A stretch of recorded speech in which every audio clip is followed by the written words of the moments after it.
ተአምረ መስቀል አንደኛ ተአምር ይቅርታው ምሕረቱ የመስቀሉን ባለሟልነት በእውነት ለዘላለሙ ከሁላችን ጋር ይኑርና ጌታችን አምላካችን መድኃኒታችን የኢየሱስ ክርስቶስ ያደረገው ተአምር ይህ ነው። ጌታችን መድኃኒታችን ኢየሱስ ክርስቶስ ሥጋችንን ለብሶ በምድር ላይ በተገለጠ ጊዜ ሰው ሆኖ ሊሰራው የሚገባውን ሁሉ ሰርቶ ፈጽሞ ከደቀ መዛሙርቱ ጋር ተቀምጦ እንዲህ አላቸው። እኔ የሞት ፈጣሪው ስሆን ሰውነቴ እስከ ሞት ደርሳ አዘነች። ይህንንም ብሎ በወዳጁ አልዓዛር ቤት ለራት ማዕድ ከደቀ መዛሙርቱ ጋር ተቀመጠ። ሐዋርያትንም ከእናንተ አንዱ በጠላቶቼ አይሁድ እጅ አሳልፎ ይሰጠኛል አላቸው። እነርሱም እርስ በርሳቸው አቤቱ እኔ የሆነ ወይም ሌላ አሳልፎ የሚሰጥ አለ በማለት ተያዩ። ጌታችንም ወደ እኔ ወጭት እጁን የሚሰድ የሚያስይዘኝ እሱ ነው አላቸው። ከዚህም በኋላ ይሁዳ እጁን ወደ ወጭቱ ጨመረ። ወዲያውኑ በአስቆሮቱ ይሁዳ ልብ ከዚያ እንጀራ ጋር ሰይጣን ገባ። ይቅርታው ምሕረቱ ከእኛ ጋር አይኑር ለዘላለሙ አሜን። ሁለተኛ ተአምር ይቅርታው ምሕረቱ በእውነት ለዘላለሙ ከእኛ ጋር ከሀገራችንም ከኢትዮጵያ ጋር ይኑርና ጌታችን ፈጣሪያችን መድኃኒታችን ኢየሱስ ክርስቶስ ያደረገው ተአምር ይህ ነው። አይሁድም የቀራንዮ ሰው ስምዖንን መለሱት። ያንንም ዕፅ አሸከሙትና ከከተማ ውጭ ወዳለች ጎልጎታ ወደምትባል የአትክልት ቦታ ሄዱ። በዚያም የእግዚአብሔር መልአክ የቀበረው የአዳም መቃብር አለ። ነቢይ በምድር መካከል ድህነትን አደረገ ያለው ይፈጸም ዘንድ በምድር መካከል በዚያ የከበረ ዕፀ መስቀልን ተከሉ። ዳግመኛም ነቢዩ ሙሴ ሕይወታችሁን በፊታችሁ ተሰቅላ ታዩታላችሁ ብሏል። ለጌታ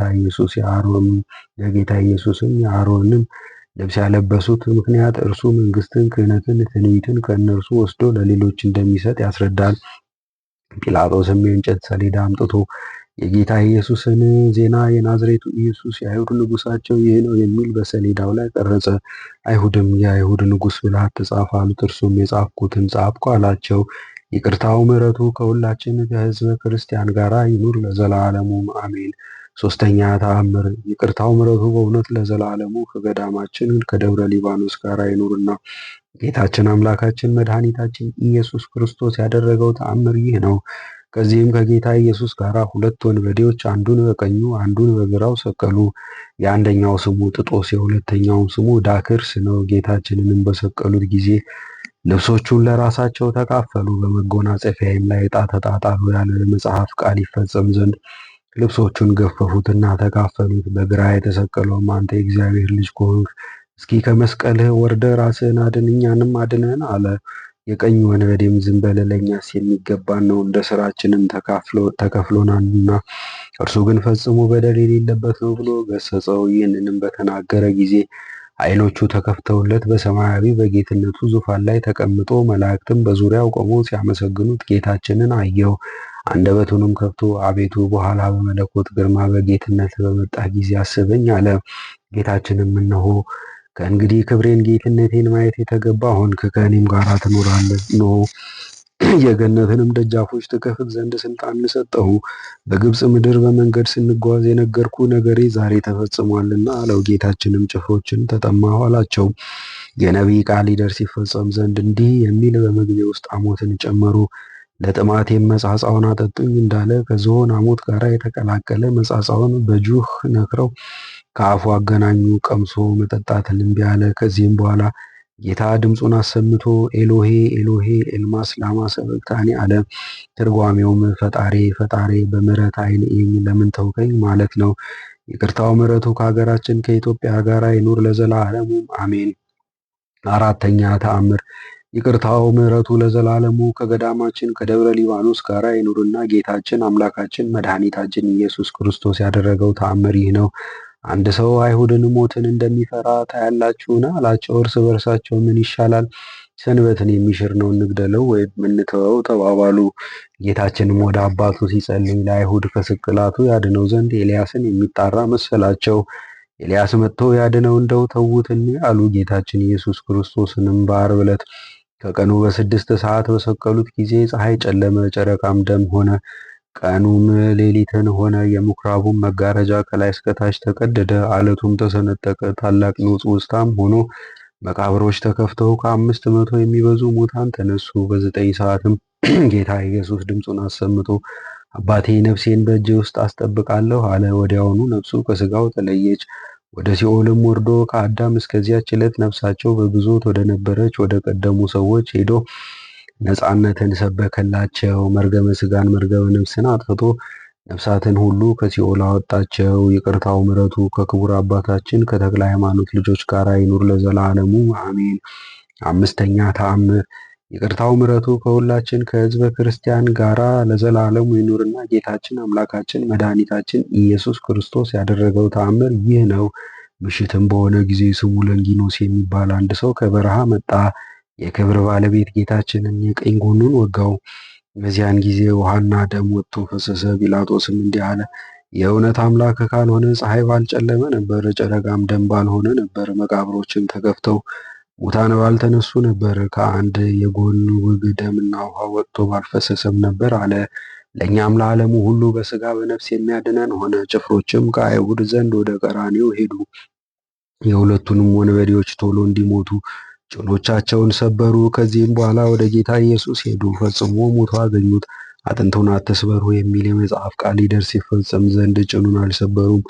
በዚያም ከኢየሩሳሌም ሰዎች የጭፍሮች አለቃ የሆነ አንድ ሰው ነበረ። ቆሞ ሳለ ፀሐይ እንደጨለመ፣ ጨረቃም ደም እንደሆነ፣ ከዋክብትም ከሰማይ እንደወደቁ፣ ሌሎችም ድንቆች ተአምራቶች ሲደረጉ ባየ ጊዜ ለጭፍሮቹ ይህ በእውነት የእግዚአብሔር ልጅ ነው፣ እኔም አመንኩበት፣ እናንተም እመኑበት አላቸው። ይህንንም ብሎ ከቤተሰቡ ሁሉ ጋር አመነ። አይሁድም ይህን ነገር ባዩ ጊዜ ፈሩ፣ ደነገጡ፣ ደረታቸውንም እየደቁ ጮሁ፣ ጥርሳቸውንም አፋጩ፣ ራሳቸውንም ነቀነቁ። መስፍን ጲላጦስንም እንዲህ አሉት፣ አስቀድሞ በሕይወት ሳለ በሦስተኛ ቀን ከሙታን ተለይቼ እነሳለሁ ያለውን ኢየሱስ የተናገረውን አልሰማህምን? አሁንም የኢየሱስንና የሁለቱን ወንበዴዎች የሥጋቸውን በድን አስወርደህ በእሳት ያቃጥሏቸው ዘንድ ጭፍሮችን እዘዛቸው። ይህም የሀገራችን ልማድ ነው። ሰው በእንጨት ላይ የተሰቀለ እንደሆነ በእሳት እናቃጥለዋለን። ይህንንም ልማዳችንና ሕጋችንን አታጥፋብን። ጲላጦስም የከፋ ነገራቸውን ሰምቶ ከቤቱ ደጃፍ አይሁድን ያፈሯቸው ዘንድ ጭፍሮቹን አዘዘ። ጌታችን ኢየሱስ ክርስቶስን እጅግ የሚወደው ነበርና ይቅርታው ምሕረቱ ከገዳማችን ከደብረ ሊባኖስ ጋር ይኑር ለዘላለሙ አሜን። ስድስተኛ ተአምር ይቅርታው ምሕረቱ ከሀገራችን ከኢትዮጵያ ጋር በእውነት ለዘላለሙ ይኑርና ጌታችን አምላካችን መድኃኒታችን ኢየሱስ ክርስቶስ ያደረገው ተአምር ይህ ነው። ለቀለዮጳ ወንድም ለኒቆዲሞስ ዘመዱ የሆነ ዮሴፍ የሚሉት አንድ ሰው ከአርማትያስ መጣ። ቀለዮጳም የሰማዕታት መጀመሪያ ለሆነ እስጢፋኖስ ዘመድ ነው። ዮሴፍም ጲላጦስን የጌታ ኢየሱስን ሥጋ ይሰጠው ዘንድ ለመነው። ጲላጦስም ሰጠው። ዮሴፍም ሌላ ሰው ያልተቀበረበት ለራሱ የፈለፈለው አዲስ የዓለት መቃብር ነበረው። ለቀራኔውም ቅርብ ነበረ። ዮሴፍም የጌታችን ኢየሱስን ሥጋ ወሰደ። ኒቆዲሞስም ሽቶችን አመጣ። በበፍታ ግምጃ ልብስ አለው ከሚባል ጣፋጭ ሽቱ ጋራ የኃይል የጽንዕ ባለቤትን እንደ ሀገራቸው ልማድ ገንዘው በክብር በእበይ ቀበሩት። ከዚህም በኋላ አይሁድ 4000 የወርቅ ዲናር አዋጥተው ለጲላጦስ ሰጡት። ቄሳርን የሚወዱ ጭፍሮችን መቃብሩን ይጠብቁ ዘንድ እንዲያዝ የጌታ ደቀ መዛሙርትን ቢመጡ መማለጃ ተቀብለው የጌታ ኢየሱስን ሥጋ እንዳይሰጡ ያምላቸው ዘንድ ለመኑት። እርሱም መማለጃ ከእርሳቸው ተቀብሎ መቃብሩን እንዲጠብቁ 4ቱን መሳፍንት ታዘዛቸው። 400 ሰዎችንም ጨመረ። እርሱም ራሱ ከጭፍራ አለቃው ጋር ወደ መቃብር ሄዶ በየራሳቸው ቁልፍ ቆልፈው በማኅተማቸው አተሙት። ጲላጦስም ይህን ያደረገ ደቀ መዛሙርቱ በሌሊት ሰርቀው ወሰዱት ብሎ እንዳያመካኙ የአይሁድን ተንኮላቸውን አውቆ ነው። ይቅርታው ምሕረቱ ከሁላችን የክርስቲያን ወገኖች ጋር ይኑር ለዘላለሙ። ሰባተኛ ተአምር ይቅርታው ምሕረቱ ከክቡር አባታችን ተክለ ሃይማኖት ልጆች ጋር በእውነት ለዘላለሙ ይኑርና ጌታችን አምላካችን መድኃኒታችን ኢየሱስ ክርስቶስ ያደረገው ድንቅ ተአምር ይህ ነው። የእሁድ ሌሊት 6 ሰዓት በሆነ ጊዜ ጌታችን ኢየሱስ ክርስቶስ ከመቃብር ውስጥ ተነሳ። አዳምንም ከልጆቹ ጋር አዳነው።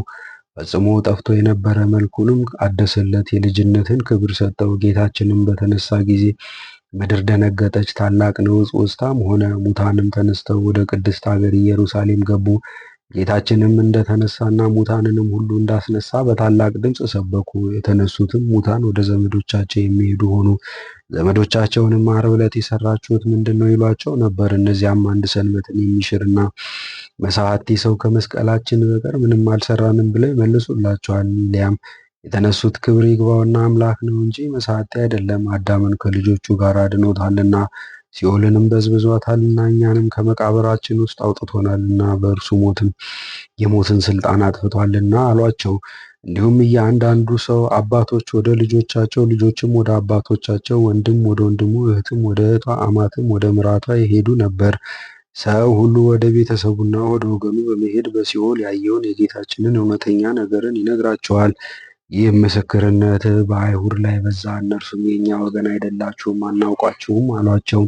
ሙታንም እንዲህ ብለው መለሱላቸው፣ በሞቱና ልዩ በሆነች ትንሣኤው ያዳናችሁን በአርአያውና በምሳሌ የፈጠራችሁ ፈጣሪያችሁ እግዚአብሔርን አትካዱት አሏቸው። አይሁድም ይህን ነገር በሰሙ ጊዜ አፈሩ፣ እጅግም ደነገጡ። ወዮልን፣ ወዮታ አለብን! እንደ ዮርዳኖስ ውሃ ብዙ ከሆነ እንባ ጋራ በፊቱ ከንስሐ በቀር የሚጠቅመን እንደሌለ ታያላችሁ ነው አሉ።